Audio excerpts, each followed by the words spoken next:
사도 바울이 지금 이 말씀을 하고 있는데요.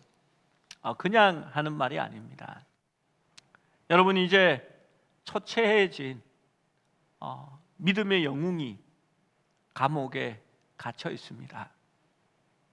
너무 습한 감옥에 건강은 건강대로 나빠졌고, 그가 앓고 있던 지병은 여전히 그를 괴롭히고 있습니다. 잘 씻지도 못하고 온전히 먹지도 못해서 나약해질 대로 나약해진 그 몸은 다가오는 추위 때문에 떨고 있습니다. 그래서 그 마지막에 자신이 두고 온 외투를 디모데에게 가져다 달라고 부탁하는 그러한 상황에 있습니다. 6절 말씀에 전제와 같이 내가 벌써 부어지고 라고 말씀합니다.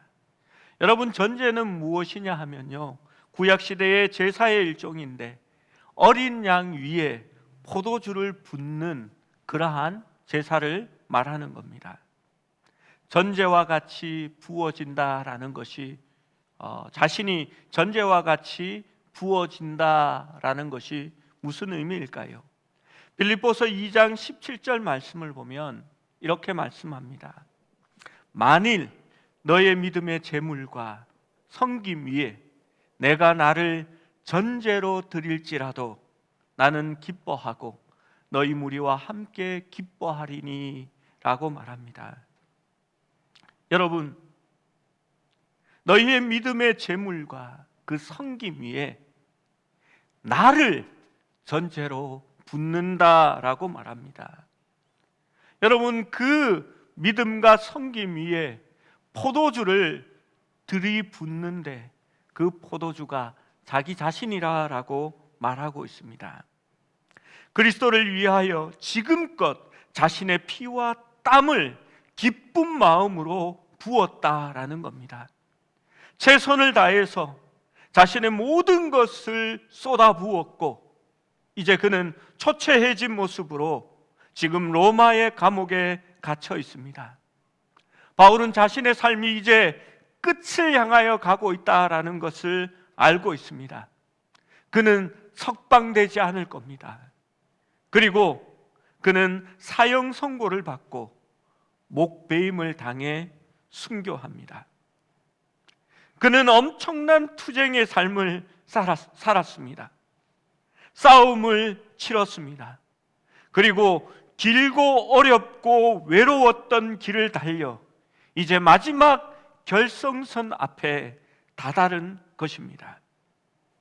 그는 평균대 위의 체조 선수처럼 정해진 시간에 하나님이 허락하신 그 무대 위에서 자기의 모든 기량을 발휘하고 이제 마지막 도약을 하여 심판장 되시는 하나님 앞에 서려고 하고 있는 것입니다. 우리 성경은 나의 떠날 날이 가까웠다, 나의 떠날 시각이 가까웠다라고 말합니다. 헬라어 성경에는 내가 출발할 시간이 가까웠다라고 직역할 수 있습니다. 이제 그는 싸움을 다 끝내고 하나님 앞에 서려고 합니다. 길고 긴 신앙의 마라톤을 달려서 이제 결성선만 지나면 하나님 앞에 이룰 수 있게 된 것입니다. 하나님 앞에서 그는 평균대에서 이제 마지막으로 뛰어내려 심판장 앞에 착지를 하려고 준비하고 있는 것입니다. 오늘 제가 여러분 앞에 제가 좋아하는 목사님인 프란시스 첸 목사님의 설교 영상의 일부분을 보여드리려고 합니다. Whatever, just there's so much instability. 띄워주시고 멈춰주십시오. 지금 첸 목사님은 평균대 경기를 인생의 비유하고 있습니다. 가만히 보면 이 첸 목사님이 차두리를 닮았어요. 그는 그 자신도 참으로 어려운 삶을 살았습니다. 그가 자기의 인생에 대해서 잠깐 이야기하는 것을 볼 수 있습니다. 이 첸 목사님은 지금 가만히 여러분이 보시면 평균대 위에 올라서서 설교를 하고 있습니다. 한 4분 정도의 영상이니까 집중해서 봐주시면 좋겠습니다. 그리고 이어서 제가 말씀을 이어가려고 합니다. 저보다도 훌륭한 목사님입니다. 보시면 도전이 될 줄로 생각합니다. Just there's so much instability, so much that we don't understand, that we don't know. For me, growing up, it was a lot of you guys know my mom died giving birth to me, and my dad remarried. Then my stepmom died in a car accident when I was 9. Then my dad got married again. Then my dad died of cancer when I was 12. And so I'm in junior high. My mom's dead, my stepmom's dead, my dad's dead. The only close relatives I had were my aunt and uncle, George and Sandra. And then when I was in high school, they got in a fight, and my Uncle George shot and killed my aunt, and then stuck the gun to his own head, killed himself. So I'm 16 years old, and this is life to me, going, man, what's next? Everything seems to be falling apart, and we get a little worried, we get a little scared. And this is what Christians do, they try to serve God, but then things get a little rocky, and things get a little unstable, and so we go, okay, that was nuts. I don't want to live like that. Let me hold on. And this is your routine. This is what so many people do. They go, you know what? I'm not going to try anything crazy. I'm just going to sit here, and I'm just going to hold on. And this is what you look like. You just go, this is what people do. You know what? I'm just going to have my nice little family. We're just going to, we're just going to keep to ourselves. We're going to live in a gated community. I'm going to homeschool my kids, make them wear helmets everywhere. I'm going to, I'm not going to let them outside because sun has bad rays. I'm going to, just on and on and on. And you just live your life in the safety of, I don't want to do anything crazy for God. I just want to, go to church on Sundays and maybe give like 2%. And maybe help the nursery because I feel guilty. And then you do this your whole life, and then you go, your greatest prayer is like, God, you know what? I would love to die in my sleep and not even feel it, and then just go up to heaven. And so you want to die like this, just in your sleep, right in the middle of a dream, good dream, the dream you're going to heaven, and you don't even feel it. And then suddenly you wake up, you stand before the judge, and you go, now, if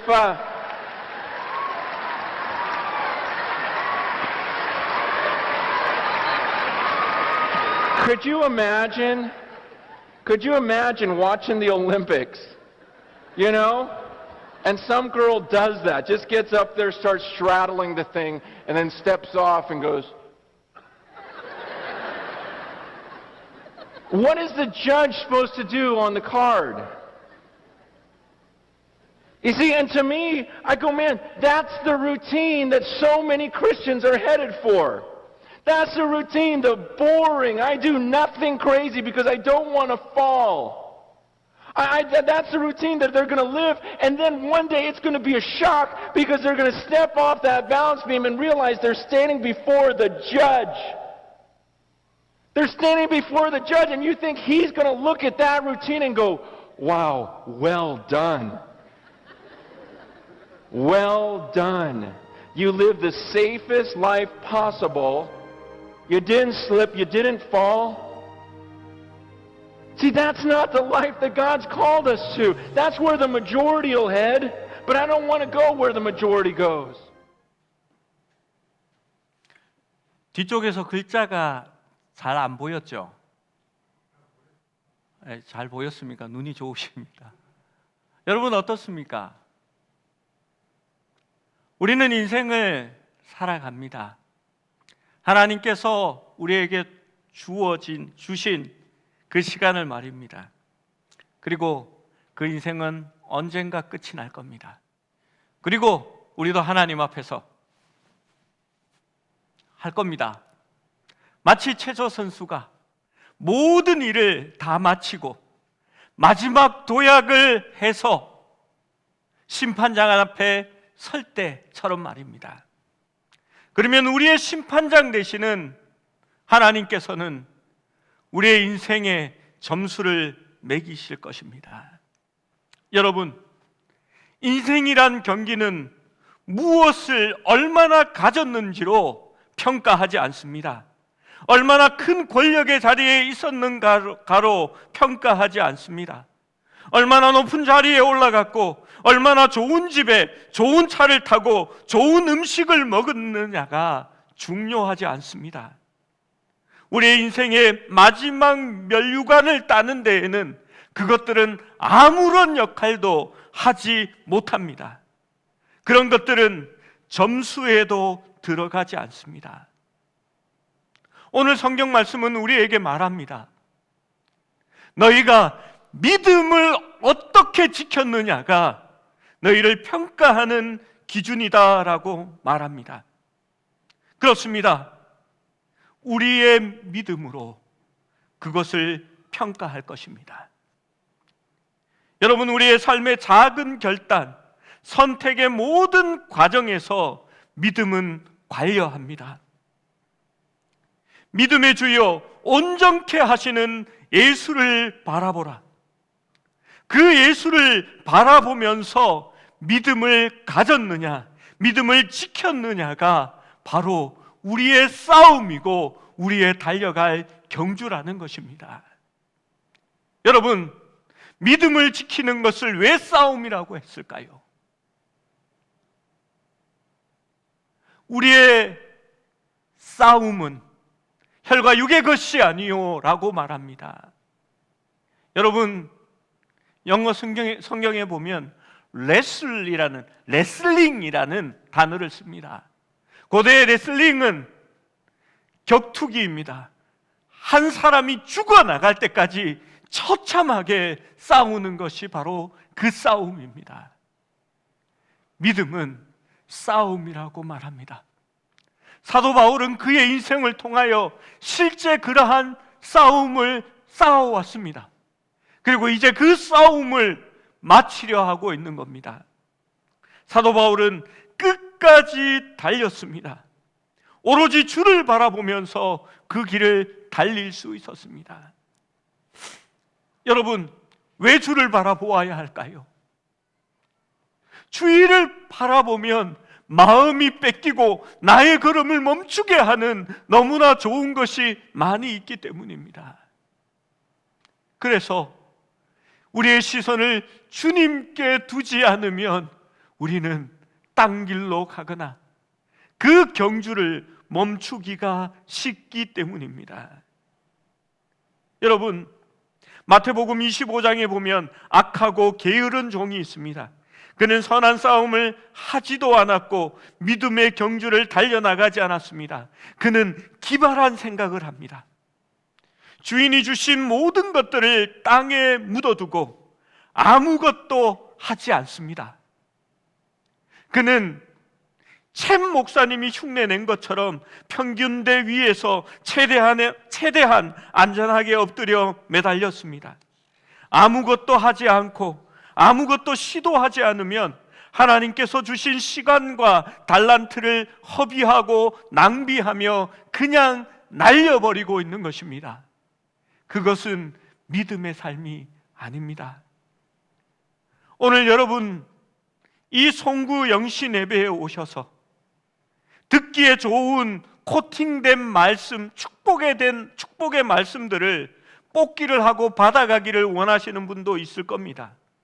성도님 중에 옛날에 우리 교회는 그런 좋은 말씀들을 올해에 나에게 주시는 말씀이라고 주셨는데, 목사님, 우리는 하지 않아요 라고 말합니다. 또 어떤 분들은 이렇게 말합니다. 새해 첫날만큼은 목사님께서 성도들을 다 불러서 머리에 손을 얹고 축복기도 안수기도를 해주시면 좋겠다라고 말합니다. 그러나 저는 올해도 그것을 하지 않을 겁니다. 여러분, 저는 알게 모르게 안수 기도를 자주 하는 편입니다. 아이들이 휴지 조각을 교회에서 주우면 그 마음이 기특해서 저는 안고 안수 기도를 하기도 합니다. 그러나 지금은 그러한 때가 아니라고 생각합니다. 저는 오히려 이 시간 여러분을 독려하려고 합니다. 여러분이 이 새해를 맞으면서 축복의 말씀이나 안수에 매달려서 아무것도 하지 않고 그 축복이 가만히 나에게 다가와서 내가 복을 받으리라고 안주한다면 여러분은 게으른 종입니다. 여러분, 이 시간에는 우리가 무언가를 새롭게 시작하려고 하고 달려나갈 결심을 해야 할 때라고 생각합니다. 믿음을 지킨다는 것이 무엇일까요? 그냥 믿습니다, 아멘이 믿음을 지키는 걸까요? 믿음은 죽은 것이 아닙니다. 믿음은 살아있는 생물입니다. 믿음은 행함이 있고 움직이는 것입니다. 물고기가 죽으면 물과 함께 떠내려갑니다. 세상이 흘러가는 대로, 세상이 안주하는 대로 그냥 흘러가는 것뿐입니다. 그러나 살아있는 물고기는 떠내려가지 않습니다. 그 살아있는 물고기는 끊임없이 물과 맞서서 지느러미를 움직이고 자리를 유지합니다. 여러분, 그 물고기에게 낚시 바늘이 박히면 얼마나 놀라운 힘으로 반항하는지 아십니까? 저는 낚시를 좋아합니다. 물고기가 낚시 바늘을 물면요, 그 작은 물고기가 낚싯줄을 끌고 반대로 이끌어갑니다. 낚싯대는 휘고 낚싯줄에서는 피아노 음이 울리는 윙 하는 소리가 공명으로 떨려 나오기 시작합니다. 그리고 온몸에 힘을 다하여서 바늘을 틀어냅니다. 살아있기 때문입니다. 여러분, 믿음이 우리 속에 있다면 반드시 그 믿음은 우리를 살아 움직이게 하는 것입니다. 그것이 바로 믿음을 지킨다라는 것입니다. 믿음은 살아있기 때문에 행함으로 보이게 되는 것입니다. 여러분, 중풍병자의 친구들이 예수님 앞에 그 친구를 달아서 남의 집에 지붕을 뚫어서 예수님 앞에 달아내립니다. 여러분, 쉬운 일이 아니지 않습니까? 남의 집에 지붕을 뚫어서 그 뒷일을 어떻게 감당하겠습니까? 확신이 없으면 아무도 그 일을 할 수 없을 것입니다. 그런데 그들은 움직입니다. 시도합니다. 도전합니다. 믿음이 바로 그들을 움직이게 한 것입니다. 믿음은 모험을 가능하게 합니다. 백부장은 점령지의 사령관이었습니다.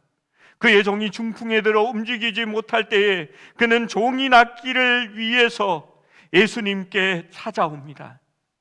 그리고 예수님이 함께 가자라고 했을 때에 백부장은 뜻밖의 말을 합니다.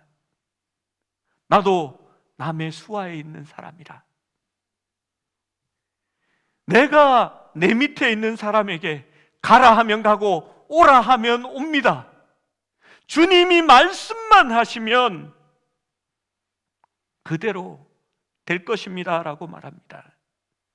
그는 식민지의 사령관이, 그는 지배국의 사령관이 식민지 백성 앞에서 주님의 주권에 순복합니다.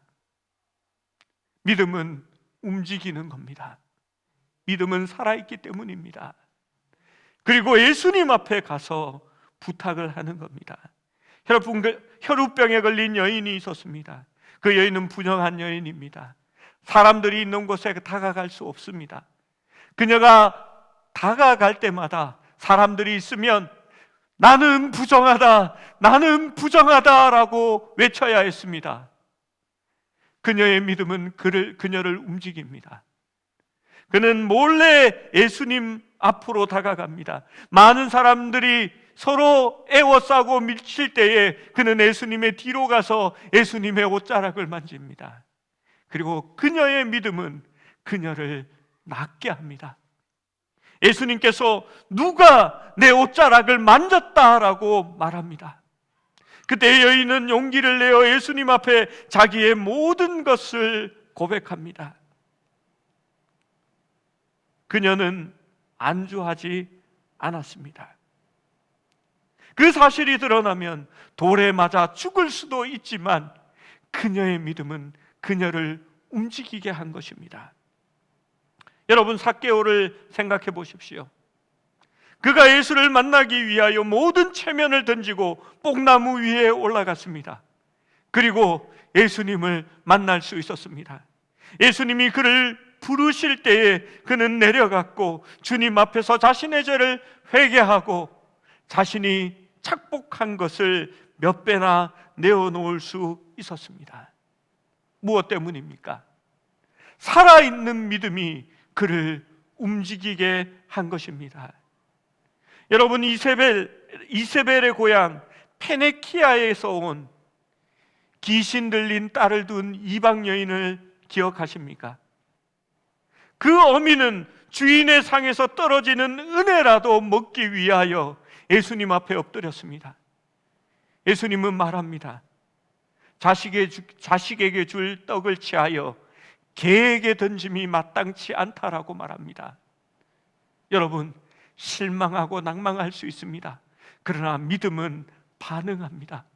그녀의 믿음은 움직입니다. 예수님 앞에 고백합니다. 개들도 주인의 상에서 떨어지는 부스러기를 먹나이다. 내가 개와 같은 존재라도 나는 주님의 은혜가 있어야 한다라는 것을 고백하는 것입니다.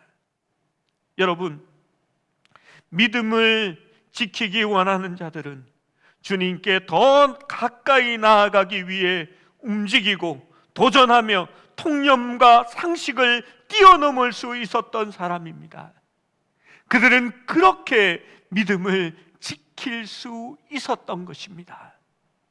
사랑하는 여러분, 믿음은 내 속에 있는 지식이나 나의 고백이 아닙니다. 믿음은 살아있습니다. 그 믿음이 우리를 움직이게 하는 것입니다. 매 삶의 선택의 순간에 우리가 살아가는 모든 환경 속에서 믿음은 살아있는 방향으로 우리를 움직이게 하고 그 믿음은 우리의 삶을 뛰게 만드는 것입니다. 여러분, 바울이 고백하는 겁니다. 그 믿음을 지키기 위해서, 그 믿음의 삶을 위해서 나는 선한 싸움을 싸웠다. 그리고 그 싸움을 이제 마치고 하나님 앞에 서려는 것이다. 사도 바울은 끝까지 달렸습니다. 믿음의 경주를 이제 종료하려고 합니다. 그리고 주님 앞에서 하나님께서 주시는 면류관을 받아 누리려고 하고 있는 것입니다. 사랑하는 여러분, 믿음이 있으십니까? 그러면 믿음은 우리를 반드시 움직이게 하고 우리를 행동하게 만들 것입니다. 그리고 그것은 행위로 드러나게 될 것입니다. 믿음은 행위가 아니지만 움직이고 행위로 나타나게 만드는 겁니다. 그것이 우리 속에 있는 살아있는 믿음인 것입니다. 사랑하는 여러분, 믿음을 위해서 아무것도 하지 않고 육체의 편안함을 추구해서는 믿음은 절대 지켜지지 않습니다. 매 삶의 순간에 믿음을 지키기 위하여 선한 싸움을 시작하셔야 합니다. 올 한 해는 믿음을 지키기 위하여 뛰어볼 수 있어야 합니다. 아무것도 하지 않으면 우리가 얻을 점수는 없습니다. 하나님 앞에서 이제 끝이 났다고 두 손을 벌여 다리를 모으고 두 손을 벌려보지만 우리의 심판장 되시는 예수님께서 우리에게 어떤 점수를 주실까요? 매 순간 어떤 행동, 어떤 선택이 믿음을 지키는 일이 될 수 있도록 도전하고 움직이고 행동하는 것입니다.